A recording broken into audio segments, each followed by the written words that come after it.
has taken over. Let's go. It's Ferrall. Coast to coast. Steaks, chicks, stacks. You and I are going to make a lot of money.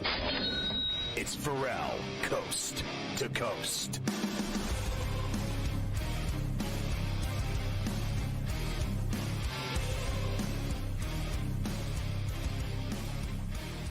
You're going to want to get the SportsGrid app on iOS or Android in the Play Store. It's free. It's amazing. The technology is gripping. It's got the TV side on there. You can watch us. It's got the radio side on there. You can listen to us, either or. Follow your favorite hosts like Carver High, and it even has in-game odds, egg sandwiches, stories, videos, highlights. It's got it all. The SportsGrid app. It's smarter to be on SportsGrid. Hey, did you know that we're streaming on X every day, always? On X at SportsGrid-Live. Hey, you can get the Ferrall Coast to Coast and Ferrall on a Bench podcast, 2 different shows every day, Monday through Friday, on Apple, iTunes, or wherever you download podcasts. Let's take a look at the lineup tonight on SportsGrid TV. Front Office Sports today is at 6, right after this show, 6:30. You've got GTD Game Time Decisions with the Mayor of Miami, Joe Ranieri. At 8 o'clock, it's the original OG in-game live with Scott Wetzel and our boy Dane Martinez tonight. And then at 10, it's Sports Rage with the Prime Minister, Cam Stewart, holding down the fort for Morency. On SportsGrid Radio tonight at 8, it's The Institution, Carver and Lisi. Were you able to find Joey Pranz last night with all of his adventures in the bayou? And secondly, a massive shout out to Morency today on the eve of his wedding in Kelowna in British Columbia at the fancy resort he's staying at, getting ready to get hitched to lovely Tanya tomorrow. Big day of the wedding. I wanted to go until I found out there was 15 hours of flying. Now, I love Morency, but as you know, I am not a fan of going to the aeropuerte and flying anywhere for 15 hours. I mean, you have really rung it up there with the destination wedding, 15 hours away. What is next? Tahiti, France? I can't keep up with Morency's, destination island wedding in the middle of nowhere. I can't do it. And he said there were forest fires. Do the 15 hours to Hawaii, right? Isn't that about 15 from here? What is it from here to Hawaii? If you can't go straight, you got to stop and get longer to fly to Kelowna. And all I know is 34C, I can't get her to go to Hawaii with me. And you know why. She's not flying 12 hours anywhere. She'd be tripping. 12 I did Tahiti for 11, and I was like, I remember being on the plane, flying to Tahiti, and I went, how long have we been on this plane? I mean, honestly. I mean, it is so bad. All right, so did I get that right? Wasn't there another question in there somewhere that I asked you? Did you find Joey Pranz? Joe. The latest on Joe is he arrived back in the New York City metropolitan area at around 3 a.m. last night. After more delays yesterday in Louisiana, he finally got off the ground. I guess it must have been close to midnight if he landed around 3 a.m. So he did make it back, and the word on the street is he'll be back for Carver and Lisi tonight. He will be doing the show tonight. He'll be ready to go. His daughter may not be going to LSU now after he saw how hard it is to fly out of there. Remember when we flew, or you weren't there, but Mafia was, we flew out of that airport down in New Orleans. What a nightmare getting to that airport. Oh, my God. They got like one lane. The whole exit, there was like 7 miles backed up to get to this airport. I wanted to gouge my eyes out. What a nightmare that was. It's not a fun airport day. It is not one of the best ones. And I got the flu there. Remember? We all got the flu. Remember, Frank? I think I have the flu. And I go, and like 3 hours later, I'm at the bar with Mafia having a double. And he goes, I think I got to go to the bathroom. I don't feel so good. And then I sat on the plane the whole flight. I thought I was gonna do it right there, right in the seat. Oh, that's just I barely nobody made needs it home. that. I exploded when I got home. I was sick for 3 days. Of course, when we come back on Monday, One of the best weeks of the year. MLB All-Star Week will be upon us. And we will have long balls on Monday night in the Home Run Derby, which is now officially set with the 8 participants after Jazz Chisholm was added to it last night. So, Cruise Missile, Cal Raleigh, Ronald Acuna, the Wood Doctor, Byron Buxton, Chisholm, Junior Caminero, and Brent Rooker. Those are the 8 that will be in the Derby. Now, we're going to do a lot of this on Monday, Scotty, but I will tell you right now, 2 things surprised me when I first looked at those numbers. I was very surprised that the Cruise Missile is the favorite right out of the gate. Like, I know he hits the ball hard, and I think he's going to be the public's favorite as well going into Monday night. So that makes no I know sense. We want to he hits a home run once every 2 weeks. He's not a pure home run hitter. I can't bet him at plus 300 on Monday night. It's gonna. It hurts me to say it, but I can't back the favorite. How about Caminero at those Derby. long odds? Oh, we have an updated board, but the updated board, well, it's moving around. Yeah, but he's still one of the 2 favorites, even on the updated board. Oh, now he's all we had to do was mention it, and he's fallen out. We mentioned it, and he fell already. I'll tell you though. I'm going to wait.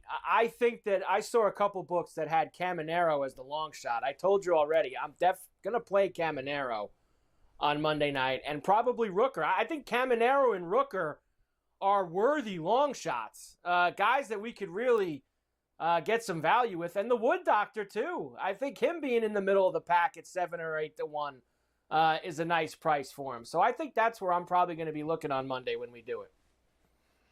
Fantastic. I can't wait. And then it all goes down Monday night in Atlanta. Ohtani and Judge have the 2 highest selling jerseys so far in this 2025 season, followed by Freddie Freeman, Mookie Betts, Francisco Lindor, Juan Soto, Rafi Devers, Jose Altuve, Tatis, and Bryce Harper. When's the last time you bought a baseball jersey? Never.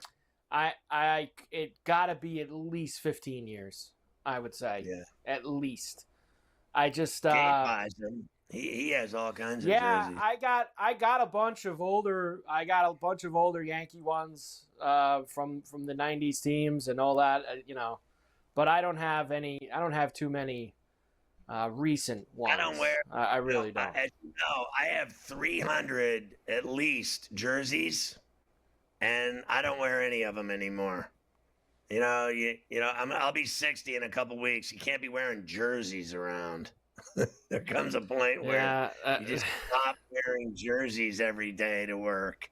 Remember I used to wear hockey jerseys to do the show a long time ago? Yeah. I'd show up in a hockey jersey, and those days are gone too. Every hockey jersey I have is now in a container. They're done. They've gone away to another land, a distant time. We'll come back and we'll do tonight's games, but I thought I should show you what the Dodgers are giving away in August. Did you see the Kobe bobblehead? I did. That they're giving away. Look at that. The Kobe Bryant Dodger bobblehead that's coming out in August that they're going to give away. That has anything to do with Kobe, I'm interested in. Not only that, the bobblehead, but his shoes. I love his basketball shoes. I mean, if I had someone give me a pair of those for Father's Day, birthday, and Christmas every year, I'd die happy. Loved his basketball shoes. The best ever. Gotta have the shoes. They're like Jordans. They should keep making Kobe's until the end of time. Everyone loves Kobe's. We'll come back and do tonight's games. Everybody's...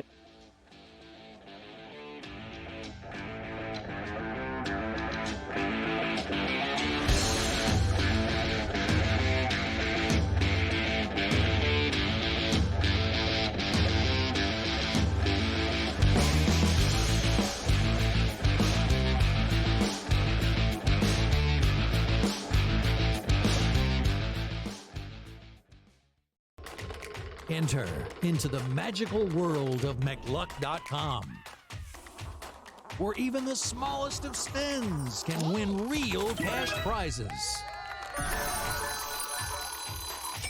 Adventure into over 1,000 of the best Vegas-style slot games. So what are you waiting for? Unlock your free welcome offer today. Join the fun where winners play and players win.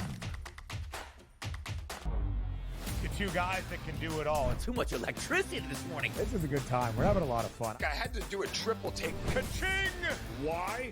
Because of parity. I didn't mean to offend. Yeah, it's not going to happen. Load management is a dirty word. Let him rip. You know what?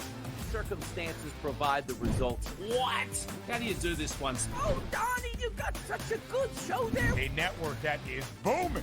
The Early Line, only on SportsGrid.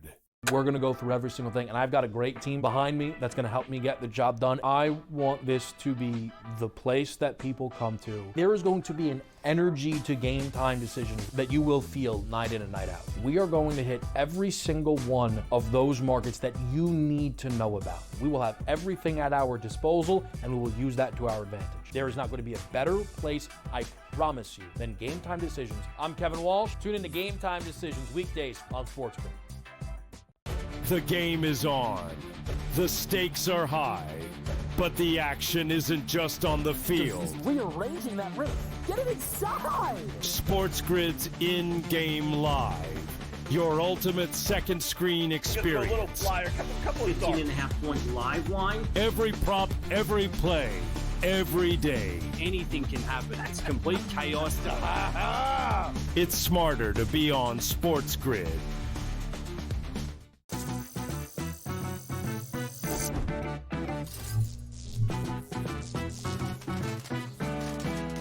Did you know sportsbooks tend to draw up tighter bet lines for events that get even more bettors, like championship games or major matchups? My tip? Try betting on less popular sports. You might have a better shot at beating those odds. Now, go get lucky.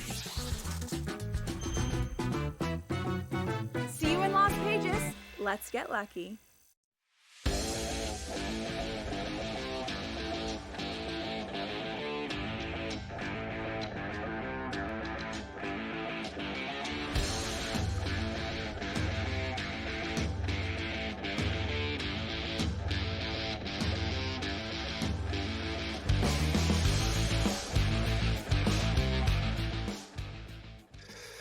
All right, Carver High, so much to do in so little time, but I know you're excited about tonight's heavy slate around the show. We do have a very heavy slate around the show. Of course, this is the final series, weekend series before the All-Star break. 4 days off for everybody. 4 days off from Tater Time. I mean, how sad is that? We're not going to have dingers for 4 days. Well, I guess Monday we will, but we won't have dingers for the rest of the week. Let's enjoy it by hitting a whole bunch of them tonight. The Cubs and the Yankees will play this weekend at the stadium to finish out the first half. Of course, the Cubs have been had a very good first half, first place in the NL Central. Chris Flexen will be the opener tonight. As I mentioned before, he's got one of the best ERAs among relievers, under 1, 0.83. He'll start, and then they'll do a bulk guy after him. Carlos Rodon goes for the Yanks. Minus 185 for New York, plus $1.55 for the Cubs, and a 9.5. Yeah, so I'll tell you what, this team's dangerous, and I think they're better than the Yankees. I really do. And I'm feeling like that's the play tonight. I'll give you Rodon. Now, he's going to the All-Star game all of a sudden, and he's going to pitch tonight in the Bronx, and they've won, 4 in a row, whatever it is. Last night was a miracle. They had no business winning that game last night, getting no hit in the 8th inning, and then they win 6-5. I say that took their soul last night to win that game. Give me the Cubs. And I'll tell you what, plus $1.52. I don't care who's pitching. I like runs in that game tonight at 9. Some relievers flex on. He's been great ERA as a closer, as a reliever, but now he's starting. I say runs. The Marlins will spend the weekend in Baltimore against the Orioles. Edward Cabrera and the Dean. Dean Kramer tonight. Minus 145 for Baltimore, plus 120 for the Fish, and an 8.5. I got to be honest with you. I know they're the Stinky Fish. Their winning streak on the road ended at 11, right? But that was an impressive string of games that they've played on the road. I actually think they can go into Baltimore tonight and beat the O's, who won both games from the Mets at that doubleheader yesterday. and they never win 2 of anything. Now you're going to say they're going to win again? I'm taking the fish. Give me the Marlins at plus money. The Rockies in Cincinnati against the Reds. German Marquez and Chase Burns making his third start. Reds are big lumber here, minus 235, plus 195 for Colorado and a 9.5. Yeah, there's no way. I'll tell you what. What's funny is I got to go Reds, even though I think they're, fair to Midland. They are better than the Rockies. And I'm going to go Chase Burns over Marquez at Great American. Seattle in Detroit against the Tigers. It's a Skubal night. Tariq Skubal goes for the Tigers. Luis Castillo for the Mariners. Minus 265 Detroit, plus 215 Seattle, and a 7.5. There's no way I'm laying that kind of money, even though Skubal's as great as he is. What I'm interested in is, because I think Castillo's pretty damn good himself, right? So I'm interested in that Seattle run line at plus a 1.5 at plus 108. I'll take a stab at that. No one beats him, but give me a 1.5. 2 great pitchers. How about a 1-run game and I cover by a hook? I could see that tonight. Red Sox and Rays at Fenway. Of course, the Red Sox have been on fire.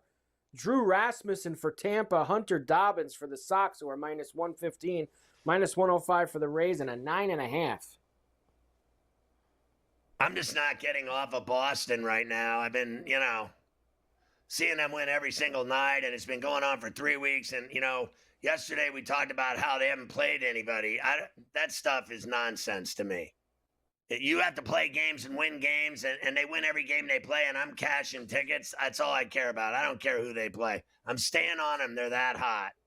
And Tampa's not, by the way. They've won like 1 game in the last month, and they're about to go on a hell road trip like we've never seen before in Major League Baseball. Not going to be good for them out of the All-Star break. They play the first 6 at home, and then I believe it's like 27 out of 34 on the road or something to that effect. Yeah. Cleveland and the White Sox will play the second game of a doubleheader tonight in Chicago. You'll get Gavin Williams and Jonathan Cannon in the second game. Guardians minus 130, White Sox plus $110, and an 8.5. Yeah, I'm still on Williams here, and his, decent season that he's having in a 3.6 ERA. I like him over Cannon Cameras. Again, Guardians. And what's the score of that game right now? It's still 2-2, bottom 5. Yeah. 2-2. All right. 2-2. Mets and the Royals in Kansas City. Senga returns for the Mets. Michael Waka Waka Waka goes for Kansas City. Minus 135 for the Mets, plus 115 for the Royals, and a 9.5. The Royals have won 6 of 7, but the bottom line is Waka Waka Waka has been basically putrid. Senga's coming back with the fork ball, the ghost fork. I'm going to take the Mets here, even though Kansas City's kind of on fire. Couple of All-Stars tonight in Minnesota. Pirates and the Twins. Paul Skeens and Joe Ryan. Minus 145 for Minnie, plus 120 for the Pirates, and a 6.5. Well, how unfortunate. I got Skeens at plus 105 this morning. Now it's $120. Slap me silly, Sydney. That bothers me. But if you can get it at plus 120, go for it. I like Skeens Day. This is going to be tough because he never wins. And Joe Ryan is the best pitcher on the Twins. And the reason I bet it, because it was moving already this morning. Now it's moved even further. That thing's been like a pinball machine, that number today. It started out at even money or something, or plus 102, then went to 105. Now it's at 120. It's moving too much. I think Skeens wins. Rangers and the Astros in Houston. Jack Leiter against Lance McCullers, minus 125 for the Stros, and an 8.5. Yeah, so I'm going back to Houston. They lost that series to Cleveland and got swept. They'll get back on the horse and beat Texas tonight in H-Town.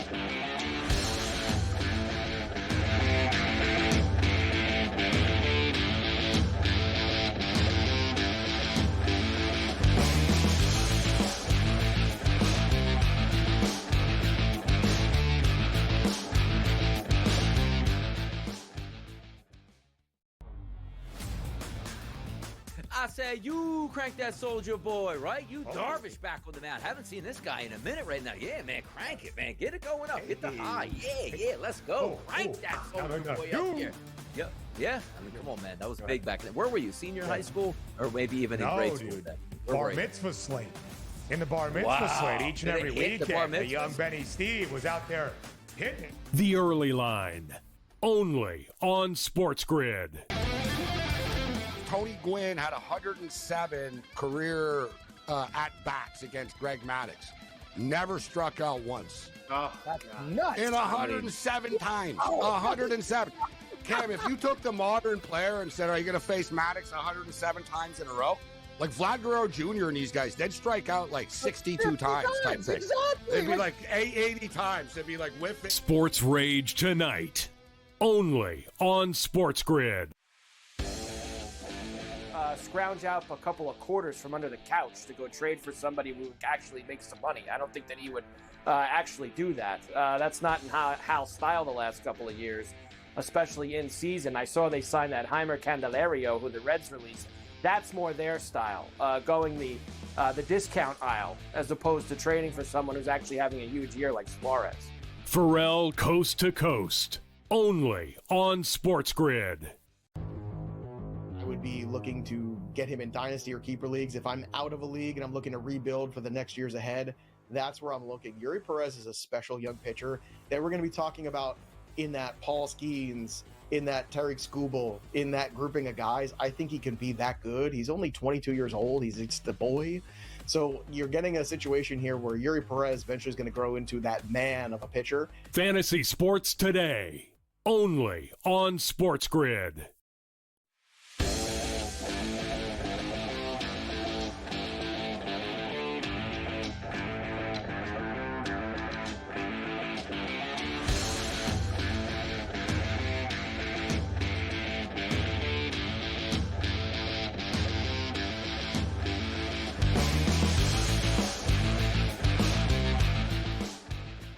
All right, so here's where the rest of my tickets are tonight on baseball games in this last pack you have before you do taters. Yep, Washington in Milwaukee against the Brewers. Mitchell Parker Lewis can't lose against Quinn Priester, minus 210 for the Brewers and an 8.5. I bet the over here, over 8.5 at minus 110 this morning. Brewers and Nats. I think, bottom line is, our boy Parker never loses. It seems like he does to me at 5-9 and Hall. But I'm expecting runs tonight in Brewtown off of Parker. I'm going over the 8.5. Over the 8.5. The Braves are in St. Louis against the Cardinals. Big Grant Holmes against Matthew Liberatore. Minus 120 for the Cards. Even money for the Braves and an 8.5. Yeah, I bet this one as well, and I got it at minus 120. I thought it was a decent price for Liberatore. Give me the Cards at Busch Beer. Diamondbacks in Anaheim. Ryan Nelson against Tyler Anderson. I got this right now, minus 110 both ways, and a 9.5. Light the match. Over. I think the Diamondbacks are going to win this game. Nelson beats Anderson at the A. Phillies and the Padres at Petco. Ranger Danger Suarez against Ryan Bergert. Minus 165 for the Phillies. Road favorites. Plus 140 for the Friars and a 7.5. Yeah, I like, God, I got to tell you, I'm going to take the Friars and the big fat plus $137. I think Suarez has been really good. There's no doubt about it. He's been impressive, under 2 ERA. And then the problem is, I just think that Padre lineup's tough. I think they're going to give the Phillies a game tonight. I know the Phillies beat the Giants 13-zip the other night. That has no bearing on this tonight. Give me that fat plus money with the Padres at Petco. The Blue Jays, of course, lost their winning streak was snapped that last game in Chicago. Now they're in Sacramento this weekend. Max Scherzer and Luis Severino, minus 175 for the Jays and a 10.5. Okay, first of all, I love the over because Severino is an absolute punk at that ballpark. He gets punked every time he pitches there. He gives up 10 runs himself. This guy is awful at home. He wants out of there. He's been miserable there. They gave him all that money, and he never wins at home. He's way worse than Verlander. Verlander hasn't won a game for the Giants. This guy Severino, when he pitches at home, gives up 50 runs.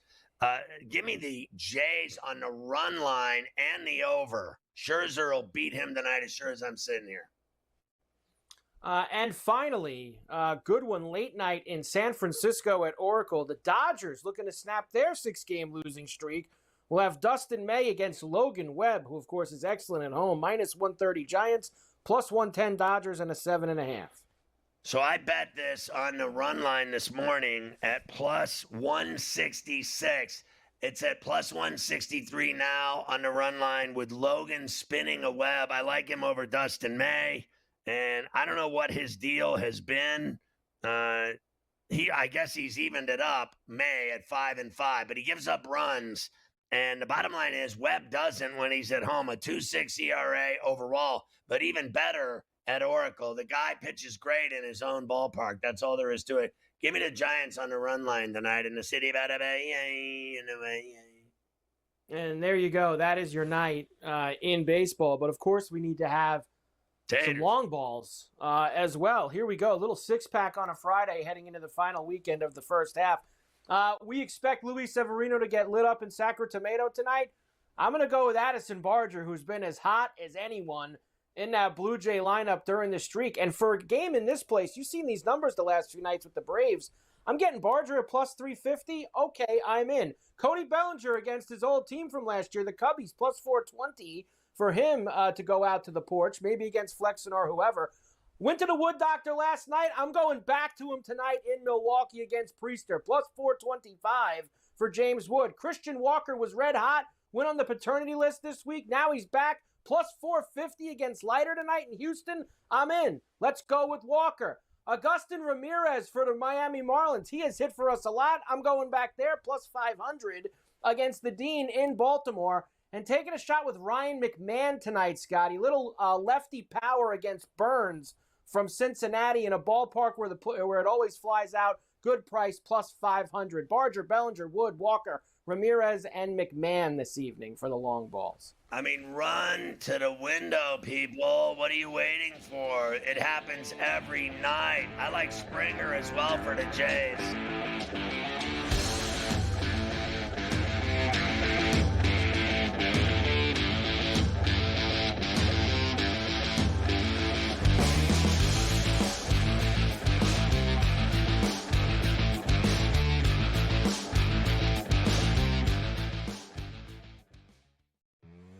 That is the idea. It really is for in-game live.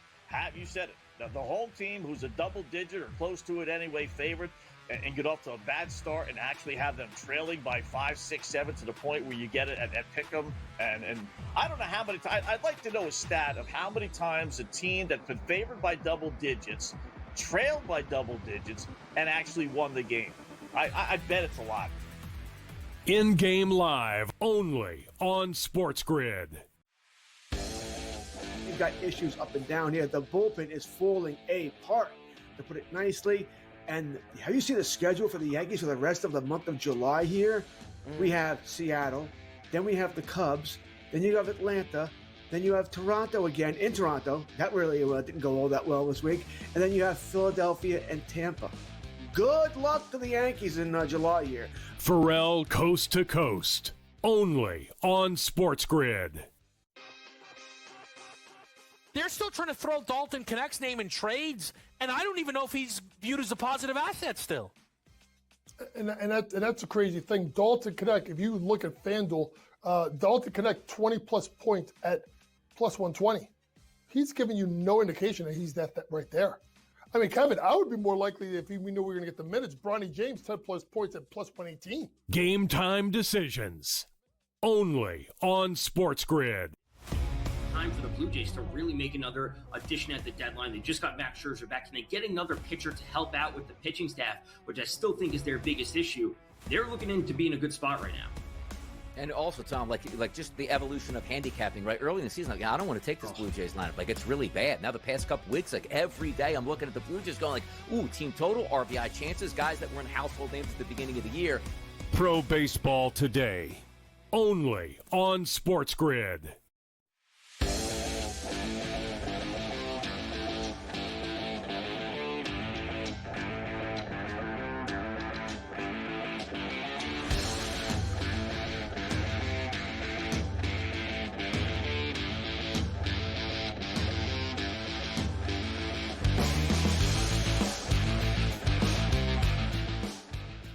Always good to hook up with our college football analyst, Matt Murschel with the Orlando Sentinel. And we have already said, good to see you, Matt, that it's 7 Fridays, 7 weekends until college football. We have, legitimately been jonesing for college football and counting weekends. We started at like 12. We're down to 7.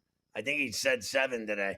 I mean, like, we're counting weekends now. That's how desperate we are. You were at Big 12 Media Week. How did that go?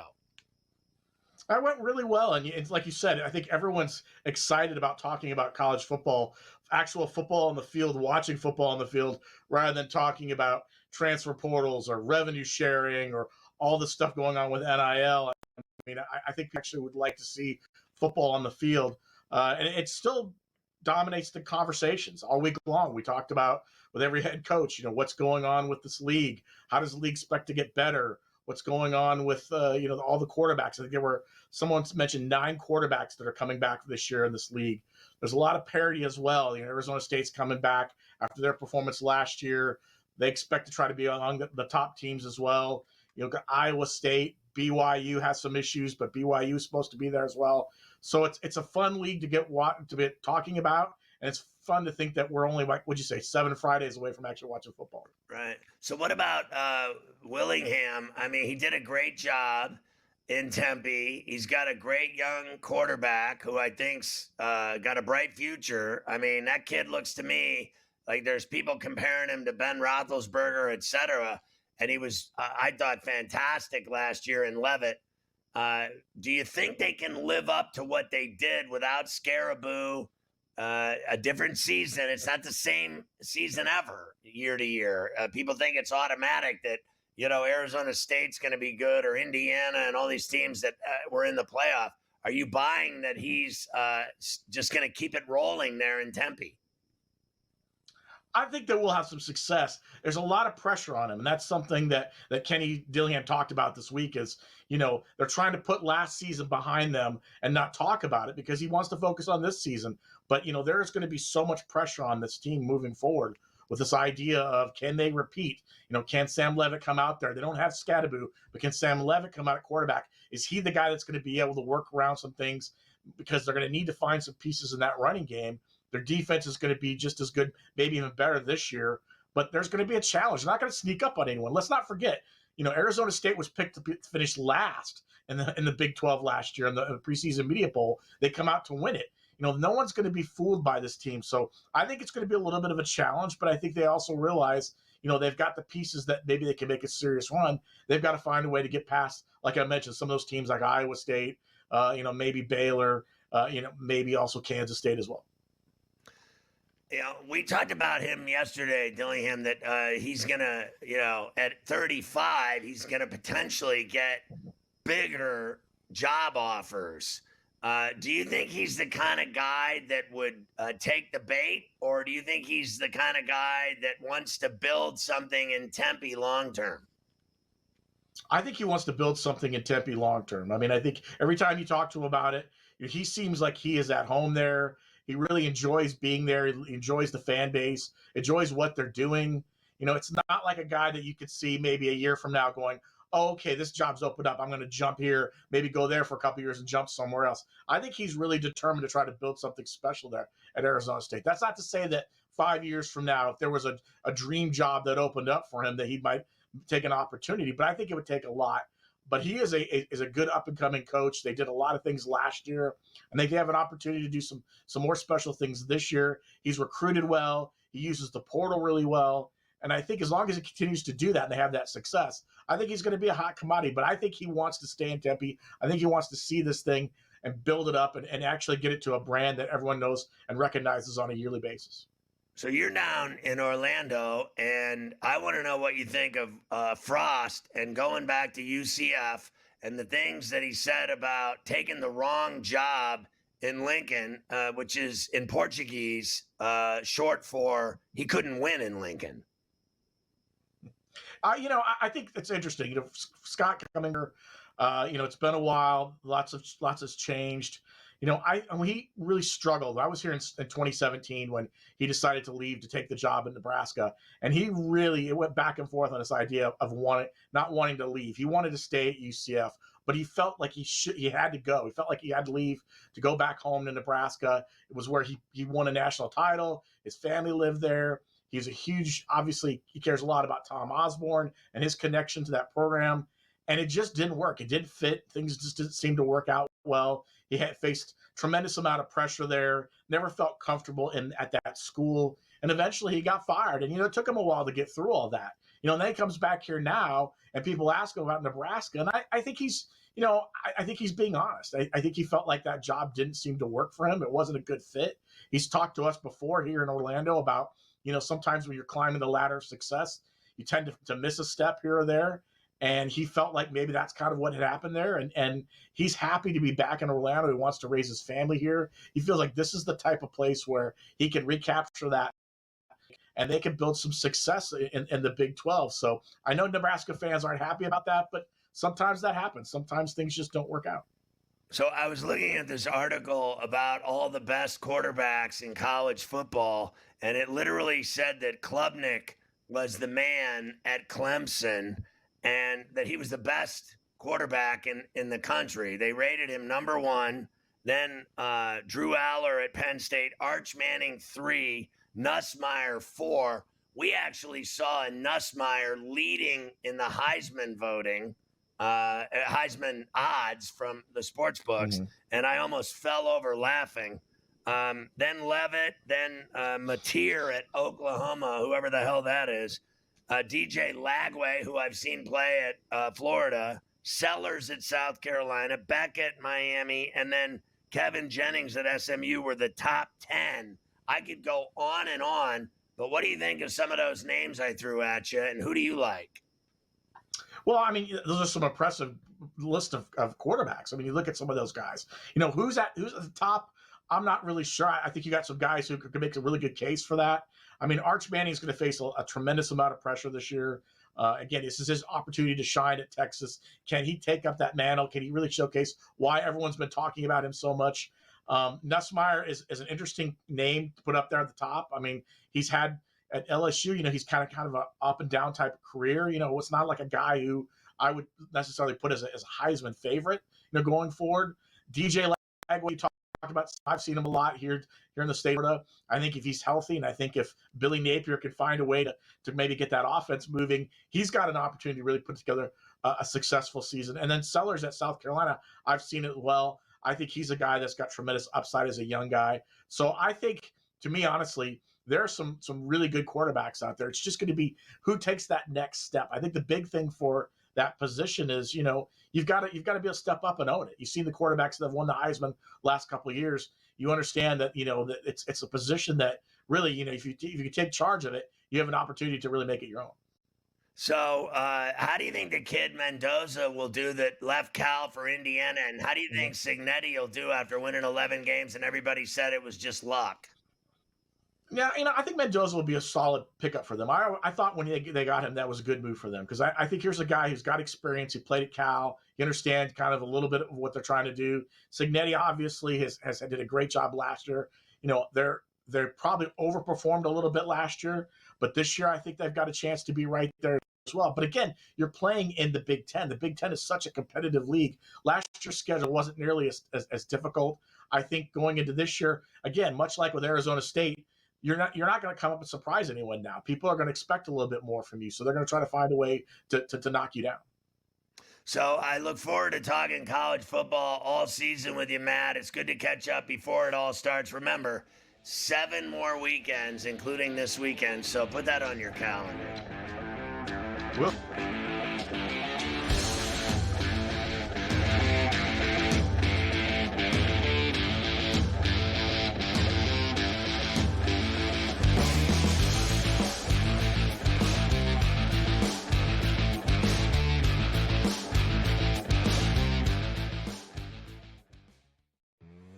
That is the idea. It really is for in-game live. Have you said it? The home team who's a double-digit or close to it anyway favorite and get off to a bad start and actually have them trailing by 5, 6, 7 to the point where you get it at pick'em. And I don't know how many times. I'd like to know a stat of how many times a team that's been favored by double digits, trailed by double digits, and actually won the game.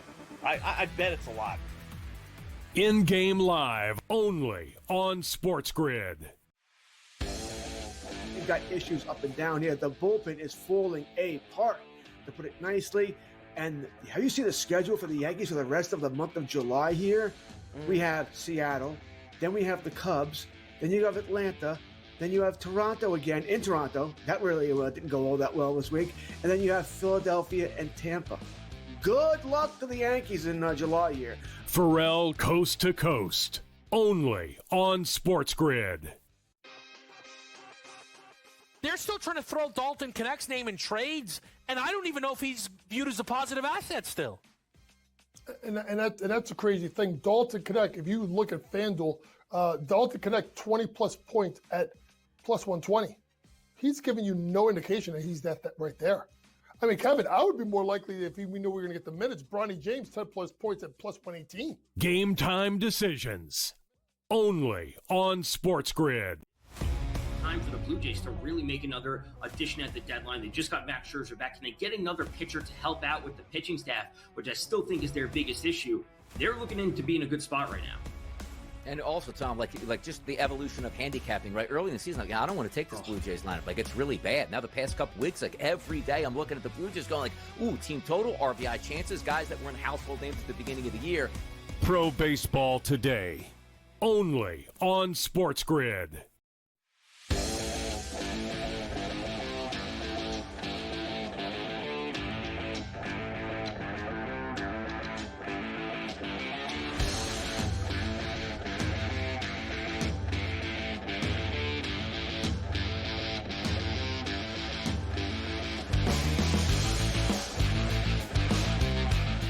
I don't deny the guy's fun and funny and full of life at Barkley and that he's a blast and all the rest, but I could give a rat's ass about his golf game.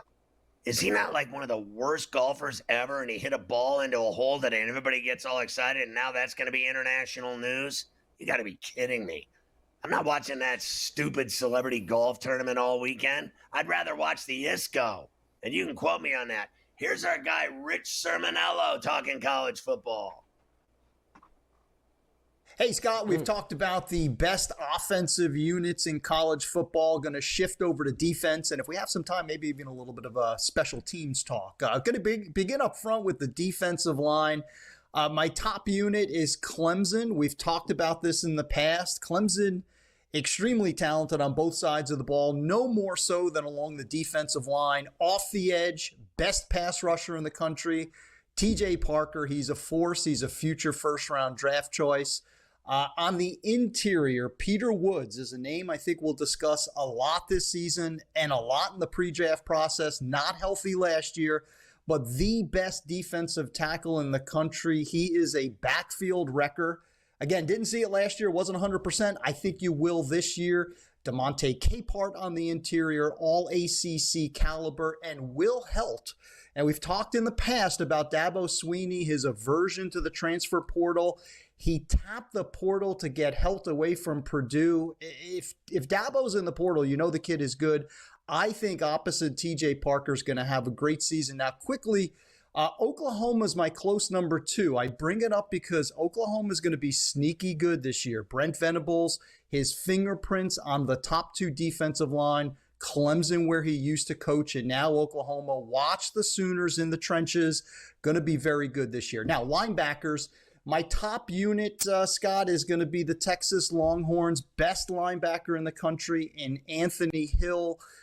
They also have coming off the edge, outside linebacker, Trey Moore, former UTSA star. They went out and got Brad Spence from Arkansas. This is a very good unit, but Hill really is the one that moves the needle, makes plays against the run, makes plays in pass defense. He is outstanding. He's our top linebacker unit. Close number 2, Pittsburgh. We've talked about Kyle Lewis in the past. Kind of has a twin in Rasheem Biles, really good playmaker. All of their starting linebackers returning this year, double digits in tackles for loss last year. Now, my top defensive backfield, this might be a bit of a surprise. It's Alabama. Alabama in the era of Kalen DeBoer, we talk a lot of offense, Ryan Williams, quarterback questions. That secondary returns 4 starters, top 10 in pass efficiency defense last year, went out and got Cam Calhoun, a top cornerback from Utah. Watch Alabama in the secondary. And as I promised, special teams, 2 units to watch this year.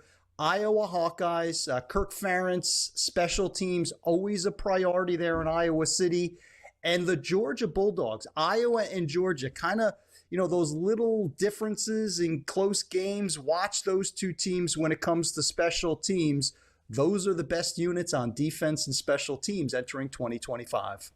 I mean, it really is a battle now as to who knows more, Rich Sermonello or Joey Prawns, when it comes to knowing every single thing about college football. I love college football. I love betting college football. I'm all over college football, but nobody knows more than those 2.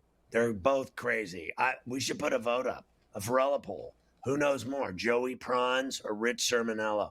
And Carver High will not get invested in that because he works with Joey every night, and there could be some problems if he voted for Rich in that. Maybe we should move on to more of the talking scene from the Big 12 media days. Yeah, I've just got a couple left for you, of course, from this week. You talked with Matt about it. They got together in Texas, Big 12 Media Week. Let's do Kyle Whittingham. Of course, we already know he's named a successor at Utah.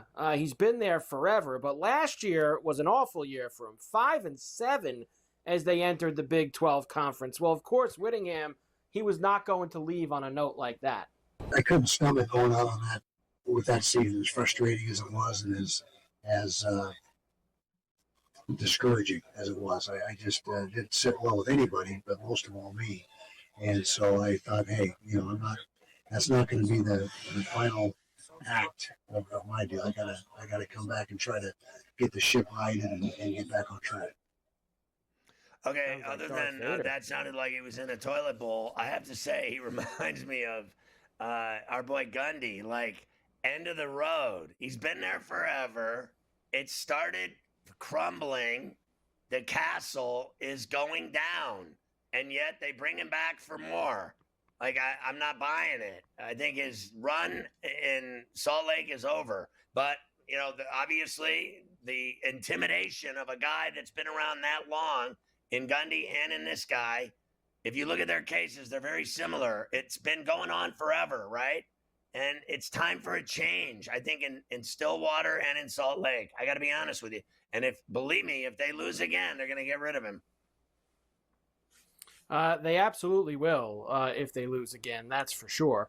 On the other side, let's go to West Virginia now, where, as you know, some of their greatest heights were when Rich Rodriguez was the head coach. Remember, he took all that money to go to Michigan way back in the day. It's been a long road for Rich Rod since then as well. But you can always come back home, Scotty, and Rich Rod is glad that he has. Is that right? I guess the challenges are everything is different now. But at the same time, it's not like West Virginia.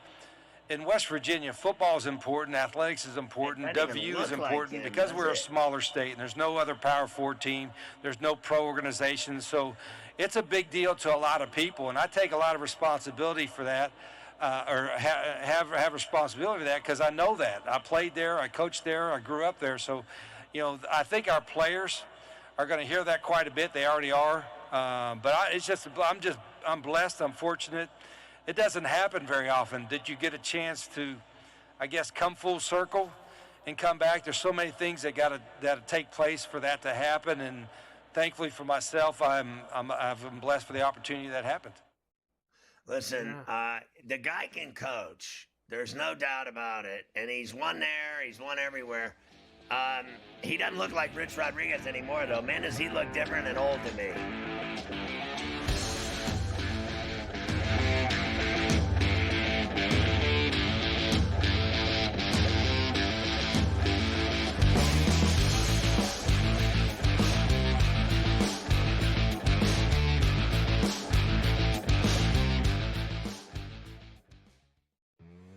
That is the idea. It really is for in-game live. You said it. The home team who's a double-digit or close to it anyway favorite and get off to a bad start and actually have them trailing by 5, 6, 7 to the point where you get it at pick'em. And I don't know how many times. I'd like to know a stat of how many times a team that's been favored by double digits, trailed by double digits, and actually won the game. I bet it's a lot. In-game live only on SportsGrid. You've got issues up and down here. The bullpen is falling apart, to put it nicely. And have you seen the schedule for the Yankees for the rest of the month of July here? We have Seattle, then we have the Cubs, then you have Atlanta, then you have Toronto again in Toronto. That really didn't go all that well this week. And then you have Philadelphia and Tampa. Good luck to the Yankees in July here. Ferrall coast to coast, only on SportsGrid. They're still trying to throw Dalton Connect's name in trades, and I don't even know if he's viewed as a positive asset still. And that's a crazy thing. Dalton Connect, if you look at FanDuel, Dalton Connect 20-plus points at plus 120. He's giving you no indication that he's that right there.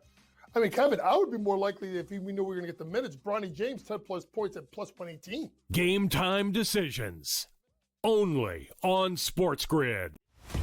Time for the Blue Jays to really make another addition at the deadline. They just got Max Scherzer back. Can they get another pitcher to help out with the pitching staff, which I still think is their biggest issue? They're looking in to be in a good spot right now.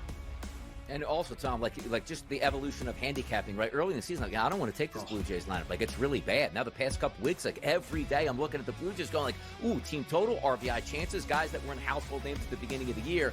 Pro Baseball Today, only on SportsGrid.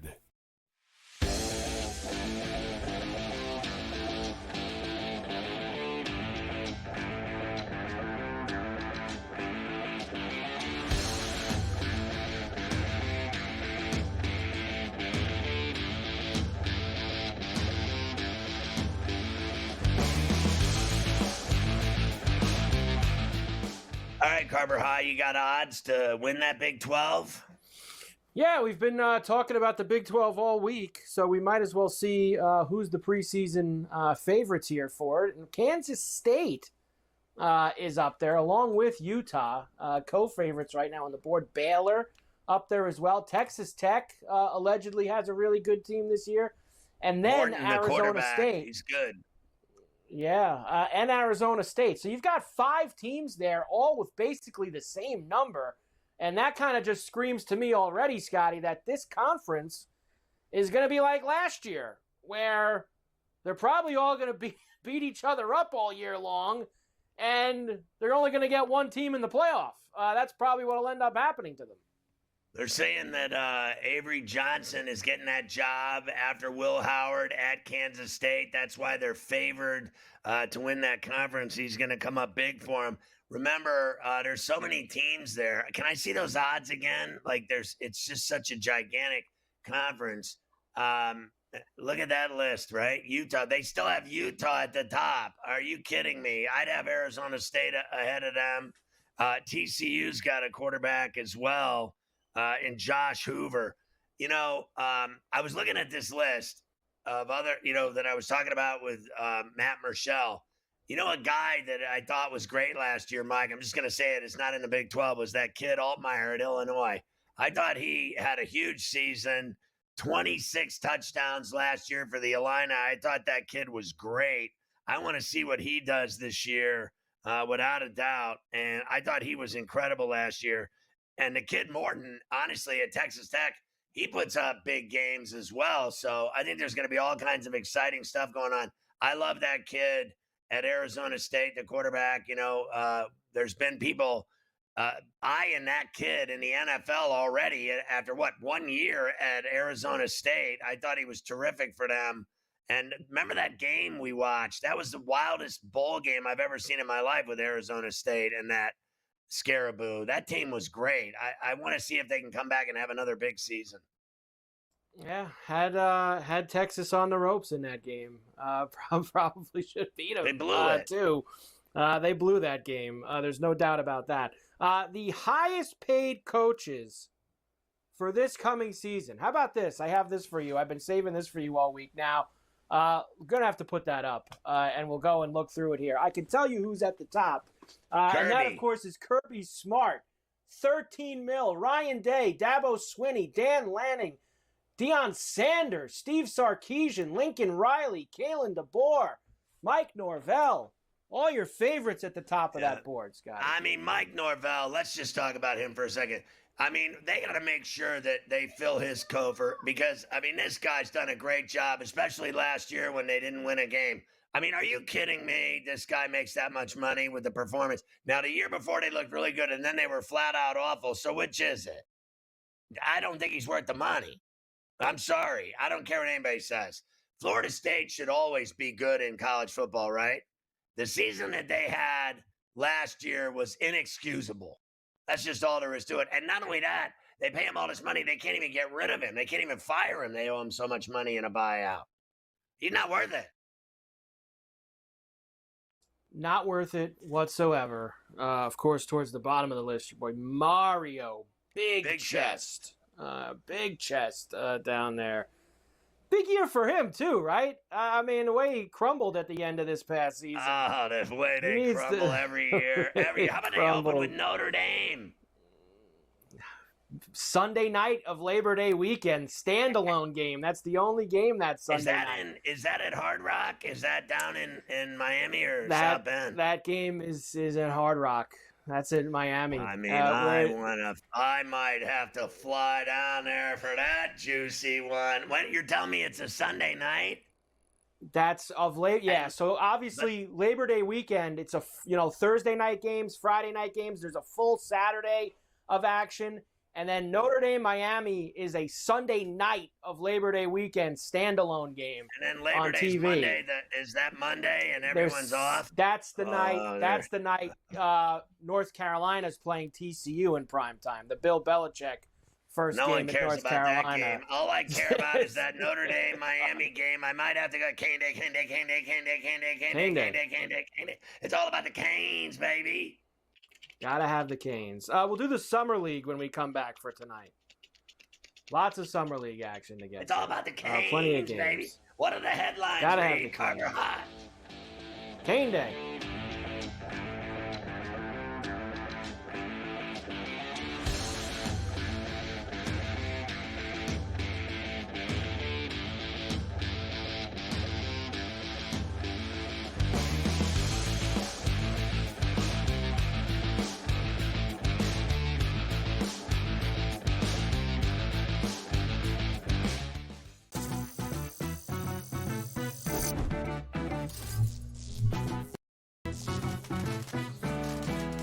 New to social casinos? You're in for a treat. Most online casinos offer bonus cash or coins just for signing up. That's your own little participation trophy. Now, go get lucky.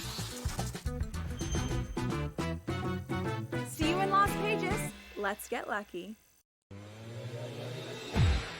If you're betting $50 a pop, doesn't matter. But if you want to bet $2 or $3 grand each side and literally have plus 110 on both sides, not the worst way to make some money on a Sunday night.